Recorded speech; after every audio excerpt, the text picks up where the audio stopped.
Bonjour les amis, on retrouve la Genèse, toujours au chapitre 46, les versets 28 à 34 pour évidemment la rencontre. Jacob envoya devant lui Judas vers Joseph pour le précéder à Goshen. Quand ils arrivèrent en terre de Goshen, Joseph attela son char et monta à Goshen à la rencontre de son père Israël. À peine celui-ci l'eut-il vu, que Joseph se jeta à son cou, et à son cou encore. Il pleura. Israël lui dit alors, cette fois-ci, après avoir revu ton visage, j'accepte de mourir puisque tu es encore en vie. Joseph dit à ses frères et à la maison de son père, voilà, je vais monter prévenir le Pharaon et lui dire, mes frères et la maison de mon père, qui étaient au pays de Canaan, sont venus à moi, ces hommes sont des bergers, et ils étaient éleveurs de troupeaux. Ils ont amené leurs petits et leurs gros bétail et tout ce qui était à eux. Aussi, lorsque le Pharaon vous convoquera et vous demandera quel métier est le vôtre, vous répondrez « Tes serviteurs ont été éleveurs de troupeaux depuis leur jeunesse jusqu'à maintenant. Nous le sommes, comme nos pères l'ont été. » Vous pourrez ainsi habiter au pays de Goshen, car l'Égyptien abomine tout berger.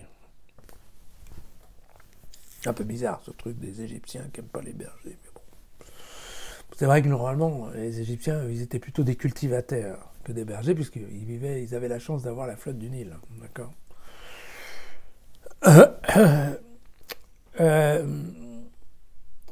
Israël qui nous dit qu'il peut mourir maintenant qu'il a vu son fils vivant, c'est pas sans nous rappeler Siméon, vous vous souvenez? Siméon, l'aveugle du temple, c'est exactement ce qu'il dit à Marie et à Joseph lors de la présentation de Jésus. Qu'en fait, ça y est, maintenant il peut mourir, car il a vu le Sauveur. Je ne sais pas si vous vous souvenez de cette anecdote qu'on trouve dans Luc.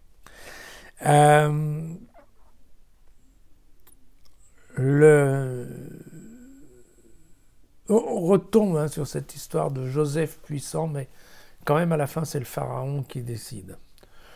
Encore une fois, ça fait partie de toutes ces écritures successives qui font que probablement il y en a qui pensent que c'est Joseph qui commande tout, et puis derrière arrive une autre unité de réaction qui dit non, qui est au pouvoir, c'est toujours le Pharaon. Pourquoi c'est important? Parce que vous avez vu que plusieurs fois Dieu bénit le Pharaon et le Pharaon reconnaît Dieu.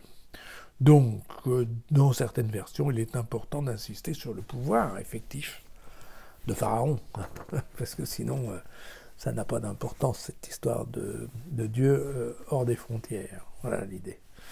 Voilà, à demain.